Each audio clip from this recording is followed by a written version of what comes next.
Hey, what's going on, everybody?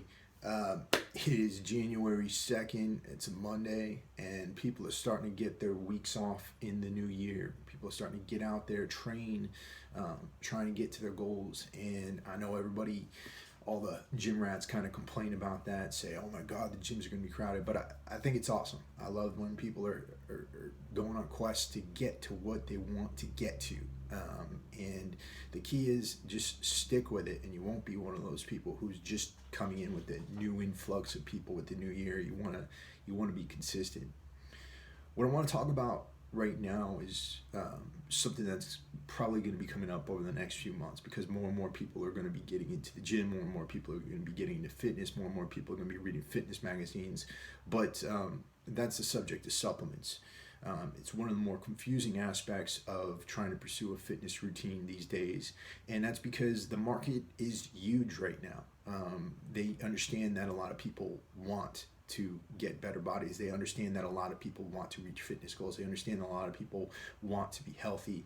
So they are trying to capitalize on that market as we speak. You're going to be seeing more and more advertisements. You're going to be seeing advertisements up here on YouTube, and you want to know what you are going to benefit the most from when you're trying to take supplements. Because back when I first started getting into bodybuilding, I used to buy everything under the kitchen sink. I think I had a supplement budget of like $300 to $400 a month, and I wasn't making a lot of money. I would just put so much money down on stuff because I thought I needed it.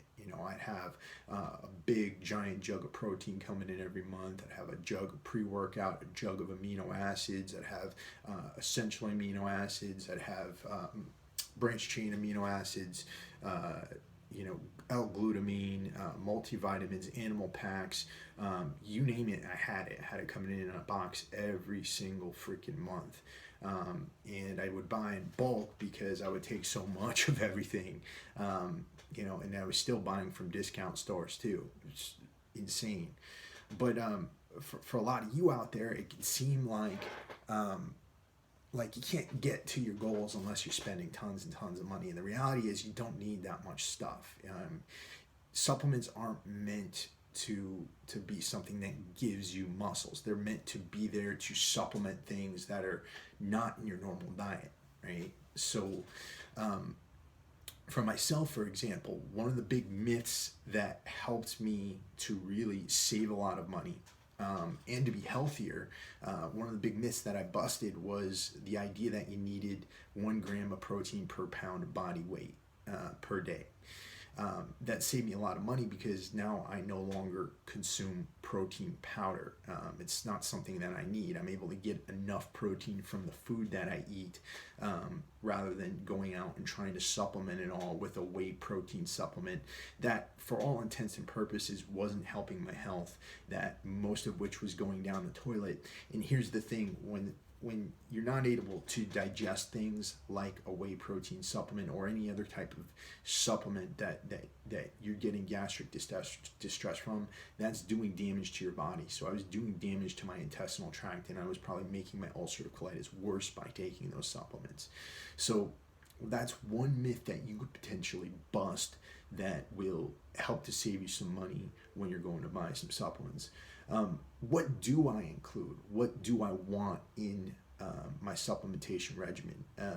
And again, that's different for everybody. The only way you can truly tell is if you've had yourself tested, you've gone to a doctor, a naturopath, and they've seen what you're lacking in your blood. But I can tell you a few things that almost all of us are deficient in.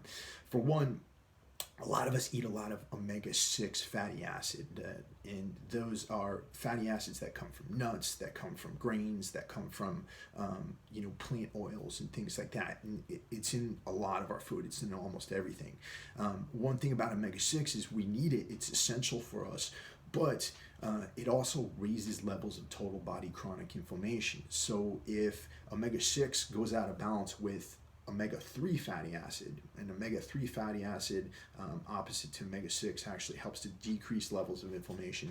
If the omega-6 gets too high compared to omega-3, then what can happen is your inflammation can start to get out of control. You start to get things like achy joints, you start to get brain foggy, you start to recover slower from your workouts, and you give rise to autoimmune symptoms like my ulcerative colitis. And so in order to counteract that, one thing I've seen almost everybody needs an omega-3 supplement. I take a triglyceride form fish oil called Nordic Naturals. I take 5,000 milligrams of that a day. That's a really high dose.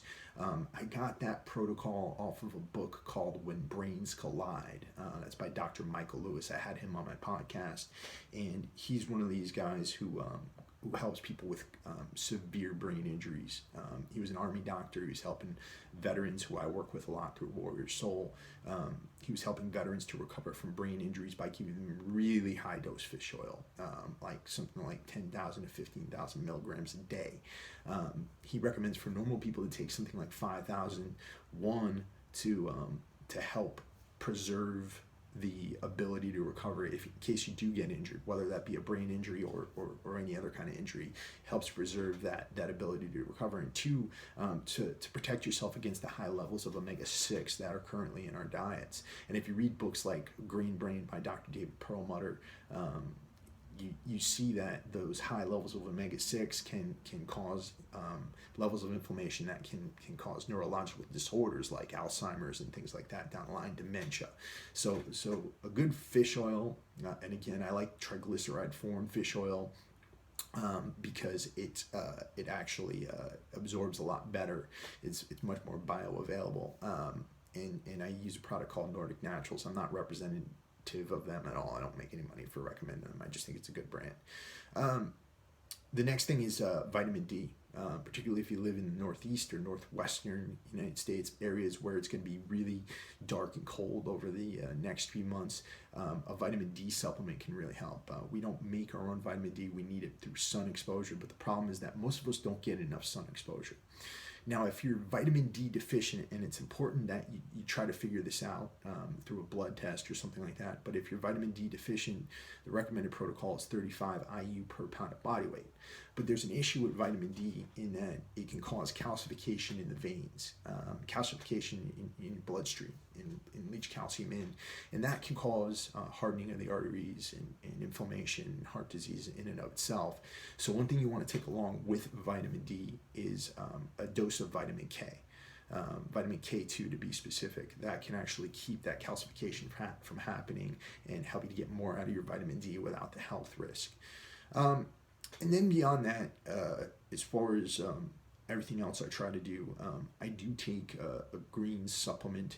I like a low sugar green supplement. I'm getting into Organifi right now. Again, I'm not represented by them or anything like that, but I think it's a good product.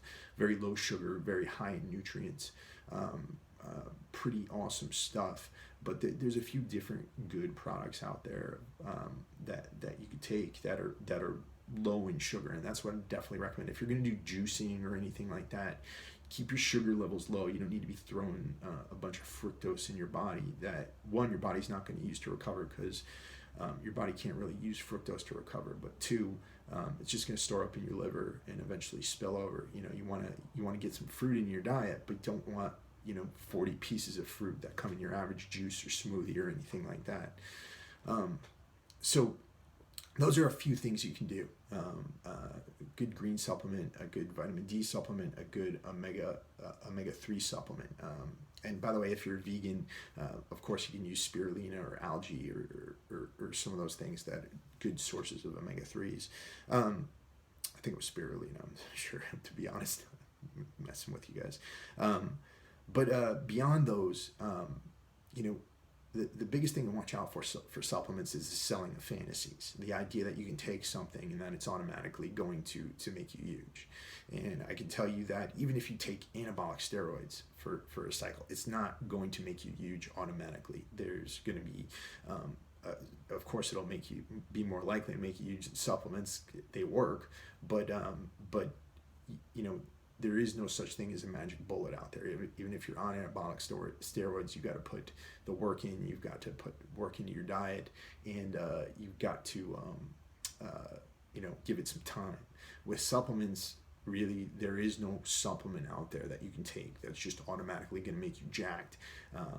the real nutrition comes from food, and you don't need to be spending thousands of dollars on these things in order to get to your goals. So it's just giving you some information to help you get through this first part of the new year. Hope everybody's doing well. I'm going to be getting some training videos out for you guys real soon. I'm going to be a lot more active on this channel this year. And if you want to get some free workouts and some free nutrition advice every day, head over to the link in the description box below and sign up for our newsletter. We're putting some really good stuff out there. We got a private Facebook group going, and a lot of people getting to their goals. All right. Talk to you guys later.